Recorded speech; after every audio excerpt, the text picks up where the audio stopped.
Assalamualaikum warahmatullahi wabarakatuh. Halo teman-teman, perkenalkan nama saya Nurul Hanifah dari kelas 12 MIPA 1.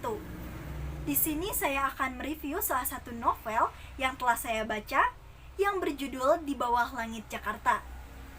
Adapun poin-poin penting yang akan saya sampaikan pada vlog ini diantaranya: yang pertama, identitas novel; yang kedua, sinopsis; yang ketiga, unsur intrinsik; yang keempat, unsur ekstrinsik; yang kelima, ambak; dan terakhir, kelebihan dan kekurangan novel. Mau tahu keseruan yang terdapat pada novel ini? Yuk tonton videonya sampai habis. Novel Di Bawah Langit Jakarta merupakan salah satu karya Guntur Alam. Novel ini diterbitkan oleh Naura Book pada tahun 2014 dan disunting oleh Enda Sulawesi. Novel ini memiliki 28 bab dan ketebalan sekitar 308 halaman. Novel Di Bawah Langit Jakarta menceritakan kisah seseorang yang sedang bernostalgia mengingat kehidupan masa kecilnya yang penuh lika-liku. Dia bernama Sugiharto yang berasal dari keluarga kurang mampu, namun memiliki cita-cita menjadi seorang menteri dan semangat yang tinggi. Dia tinggal di Kemayoran, Jakarta, di sebuah rumah kecil bersama keenam saudara kandungnya dan juga kedua orang tuanya. Ayah Sugiharto adalah seorang tukang bubur kacang ijo keliling, sedangkan ibunya bekerja apapun untuk mendapatkan uang, mulai dari menjadi buruh cuci baju, berjualan keripik singkong, berjualan bubur ayam, dan lain sebagainya. Namun sayangnya, penghasilan kedua orang tua Sugiharto itu tidak mencukupi kehidupan keluarga mereka. Jangankan untuk biaya sekolah, untuk makan sehari-hari saja sudah tidak cukup. Keluarga mereka biasanya makan bulgur. Hal ini terbukti pada bab 1 halaman 10, yaitu pada kutipan, keluarga mereka lebih sering makan bulgur daripada nasi, itu pun tanpa lauk pauk. Karena keterbatasan biaya, namun kedua orang tua Sugiharto tetap ingin menyekolahkan anak-anaknya, ayah Sugiharto mengambil keputusan bahwa dia akan menitipkan Sugiharto ke rumah temannya, yaitu Paman Sukir dan Bikarimah di Tanjung Priuk. Paman Sukir dan Bikarimah mau menerima Sugiharto dan membiayai sekolah Sugiharto, asalkan Sugiharto mau melakukan seluruh pekerjaan yang ada di rumahnya, mulai dari menyapu, mengepel, mencuci piring, menyiram tanaman, berbelanja, dan lain sebagainya. Selain dari itu, Sugiharto juga harus patuh terhadap perintah Paman Sukir dan Bikarimah. Selain jauh dari kedua orang tua, Sugiharto juga pernah mengalami hal yang kurang mengenakan, yaitu dia harus berjalan kaki dari Kemayoran menuju Tanjung Priuk dari pukul 12:30 siang hingga menjelang maghrib. Hal ini dikarenakan Sugiharto yang terburu-buru berangkat sekolah hingga dia lupa membawa uang bekal. Alhasil, dia harus berjalan kaki pulang sekolah. Kakinya melepuh, mengeluarkan darah dan juga nanah. Sepatunya pun rusak tak berbentuk lagi. Namun sepahit apapun cobaan yang dia hadapi, Sugiharto tetap ikhlas menghadapinya agar dia tetap bersekolah dan mencapai cita-citanya. Agar mencapai cita-citanya, Sugiharto melakukan berbagai pekerjaan untuk mendapatkan uang, mulai dari menjadi pedagang asongan di terminal, menjadi tukang parkir di bioskop, dan lain sebagainya. Sugiharto sering dipandang sebelah mata oleh teman-temannya. Hal ini terbukti ketika gurunya bertanya, ingin jadi apa Sugiharto kelak? Dan Sugiharto menjawab bahwa kelak dia ingin menjadi seorang menteri. Seketika teman-temannya tertawa terbahak-bahak. Bahkan salah satu teman Sugiharto ada yang meledeknya bahwa kelak Sugiharto akan menjadi seorang menteri urusan pembantu.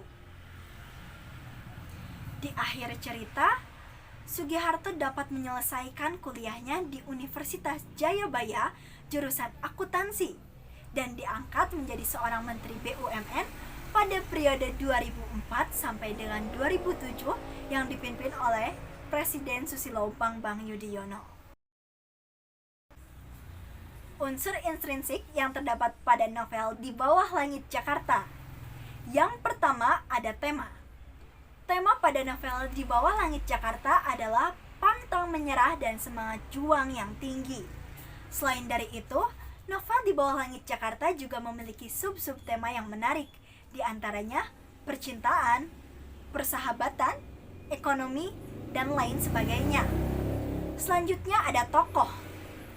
Tentunya, dalam novel Di Bawah Langit Jakarta ini memiliki banyak sekali tokoh yang menginspirasi kita selaku para pembacanya. Di antaranya ada Sugiharto, yaitu pemeran utama yang memiliki watak pantang menyerah, memiliki semangat juang yang tinggi, dan tidak mudah putus asa. Selanjutnya ada orang tua Sugiharto yang memiliki watak tidak mudah putus asa. Hal ini terbukti ketika ekonomi mencekik kehidupan keluarga mereka, mereka tetap ingin menyekolahkan anak-anaknya. Selanjutnya ada Mas Umar, Mbak Sum, Udin, Ningsih, yaitu selaku saudara kandung Sugiharto.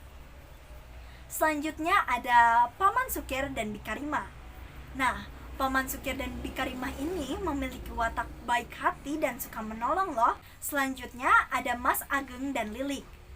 Nah, Mas Ageng dan Lilik ini adalah anak angkat dari Paman Sukir dan Bikarima. Namun, mereka berdua memiliki perwatakan yang bertolak belakang.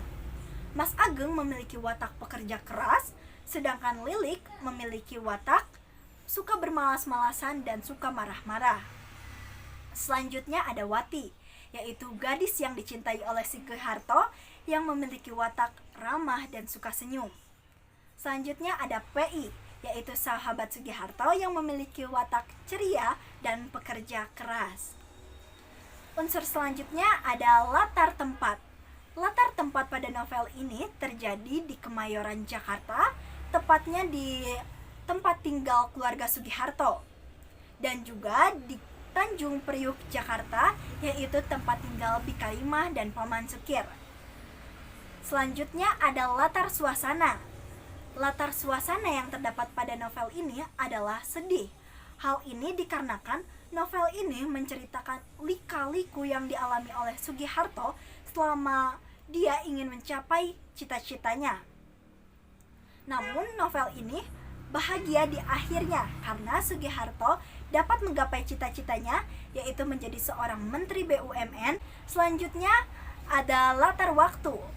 Latar waktu yang terjadi pada novel ini yaitu pada tahun 1967 atau pada masa pemerintahan Presiden Soeharto hingga tahun 2007, yaitu pada masa pemerintahan Presiden Susilo Bambang Yudhoyono. Selanjutnya ada sudut pandang. Novel Di Bawah Langit Jakarta ini gunakan sudut pandang orang pertama. Selanjutnya ada gaya bahasa. Tentunya dalam novel Di Bawah Langit Jakarta ini memiliki banyak sekali gaya bahasa yang digunakan untuk menarik para pembacanya. Yang pertama ada hiperbol yang terdapat pada bab 4 halaman 37, yaitu pada kutipan "Seketika jantungku berhenti berdetak". Selain dari itu, novel Di Bawah Langit Jakarta juga menggunakan gaya bahasa personifikasi, yaitu pada bab 28 halaman 301 pada kutipan "Namun terik matahari siang ini tak bersahabat denganku". Terakhir, amanat dari novel Di Bawah Langit Jakarta. Amanat dari novel ini adalah segala sesuatu yang ada di dunia ini berawal dari kemustahilan. Semuanya terasa tidak mungkin pada awalnya.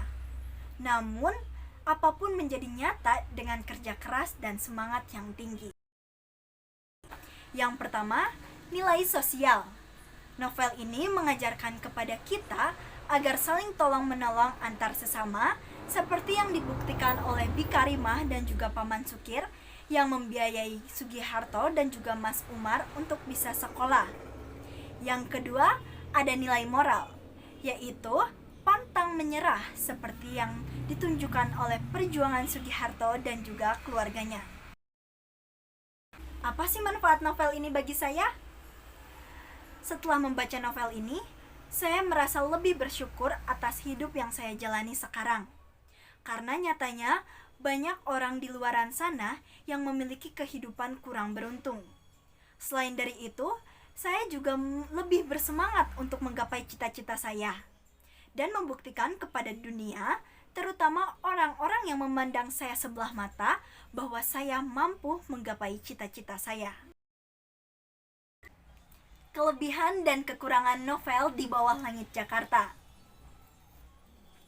Menurut saya, novel Di Bawah Langit Jakarta ini memiliki banyak sekali kelebihan. Di antaranya, novel ini memiliki banyak sekali pengajaran hidup yang dapat saya petik. Selain dari itu, novel ini juga sangat seru. Isinya menggetarkan hati pembaca dan membuat para pembaca seakan-akan ikut menyaksikan langsung kisah yang dialami oleh Sugiharto ini. Selain dari itu, novel ini juga memiliki bahasa yang mudah dimengerti, sehingga novel ini cocok untuk semua kalangan, terutama untuk para remaja. Sedangkan kekurangan dari novel ini adalah kisah cinta Wati dan Sugiharto yang diceritakan di pertengahan novel tidak diceritakan pada ending novel, yang membuat saya bertanya-tanya bagaimana akhir dari kisah cinta mereka berdua. Apakah Wati menikah dengan Sugiharto atau tidak?